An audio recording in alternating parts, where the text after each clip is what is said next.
దేవుని మాట కార్యక్రమానికి ప్రతి ఒక్కరిని ప్రేమపూర్వకంగా ఆహ్వానిస్తూ ఉన్నానండి. దేవుని పేట ప్రతి ఒక్కరికి వందనాలు. దేవుణ్ణి నమ్మిన మనస్సుకు భయం ఉండదు. ఎందుకంటే ఆ మనసు ఒంటరిగా లేదు. దేవుడు తోడుగా ఉన్నాడు. భయము చెప్తూ ఉంది, నువ్వు ఓడిపోతావు. నువ్వు విజయమే చూడలేవు అని. నువ్వెప్పుడైతే భయపడుతూ ఉన్నావో నువ్వు విజయాన్ని చూడలేవు. నువ్వెప్పుడైతే దేవుని నమ్ముతావో దేవుడు అంటున్నారు, అమ్మా నేను నీతోనే ఉన్నాను, నువ్వు ఒంటరిగా లేవు. నువ్వు ఓటమినే చూడవు, నువ్వు విజయమునే చూస్తావు అని.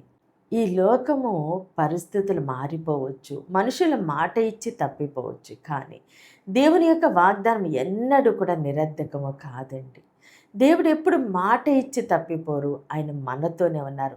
మనం ఎప్పుడైతే దేవుని యందు నమ్మిక ఉంచుతామో దేవుడు మనతోనే ఉండి అన్ని విషయాల్లో కూడా దేవుడు మనకి విజయాన్ని అనుగ్రహించబోతూ ఉన్నారు. నీ యొక్క పరిస్థితిని బట్టి ద్వారాలన్నీ మూయబడ్డాయి, ఏ మార్గము కూడా తెరవబడలేదు అని అనుకోవచ్చు, కానీ దేవుడు నీతో ఉంటే ఆయన మార్గాలు సరళము చేసే దేవుడు. ఆయన నీ చేయబట్టి నడిపిస్తూ ఉన్నారు. నిన్ను నడిపించేది పరిస్థితులు కాదు, దేవుడే నిన్ను నడిపిస్తున్నారు. అయితే ఈరోజు దేవుడు మన కొరకు సిద్ధపరిచిన ఆయన శ్రేష్టమైన వాగ్దానం చూద్దామండి. సామెతలు 28వ అధ్యాయము 25వ వచనము. పేరాస గలవాడు కలహమును రేపును, యెహోవా యందు నమ్మిక ఉంచువాడు వర్ధిల్లును. ఆమేన్. దేవుడు ఈరోజు మనతో మాట్లాడుచున్న మంచి మాట, యెహోవా యందు నమ్మిక ఉంచువాడు వర్ధిల్లును. ఆమేన్.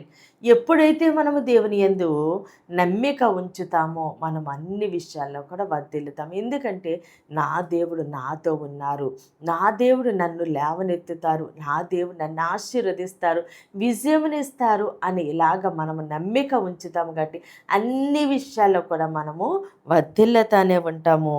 కాబట్టి మనము దేవుని యందు నమ్మిక ఉంచేవారుగా మనం ఉన్నప్పుడు దేవుడు మనల్ని దీవించి ఆశీర్వదించి అన్ని విషయాల్లో కూడా ఒక ఉన్నతమైన స్థానంలోనే దేవుడు ఉంచబోతున్నారు. ఎప్పుడూ కూడా మనం మన పరిస్థితిని చూసుకోకూడదండి.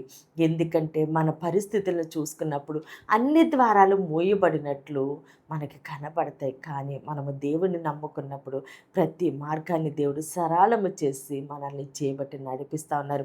మన యొక్క పరిస్థితిని చూసి మనము భయపడినప్పుడు ఆ భయం చెప్తూ ఉంటుంది, నువ్వు ఒంటరిగా ఉన్నావు, నీకు ఎవరూ తోడు లేరు, నువ్వు ఏ విధంగానే ఆశీర్వదించబడలేవు, నువ్వు విజయమును చూడలేవు అని. కాబట్టి మనం ఎప్పుడు కూడా భయాన్ని చూడొద్దండి, పరిస్థితుల్ని చూడొద్దు.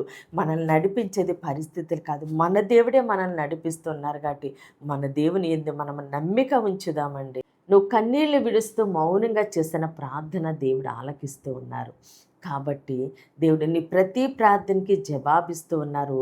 అమ్మా నేను నీతోనే ఉన్నాను, నువ్వు ఒంటరిగా లేవు అని దేవుడు చెప్తూ ఉన్నారు. కాబట్టి మనము దేవుణ్ణే నమ్ముదామండి. మన దేవుణ్ణి మనము నమ్ముతూ ఉండగా అన్ని విషయాల్లో దేవుడు మనల్ని వర్ధిల్లింపచేస్తూ ఉండగా సమస్త ఘనత మహిమ ప్రభావాలు మనము దేవునికే చెల్లిందామండి. కొద్ది మాటలు దేవుడు మన వెనుకల్లో దీవించి ఆశీర్వదించునుగాక. ఆమెన్.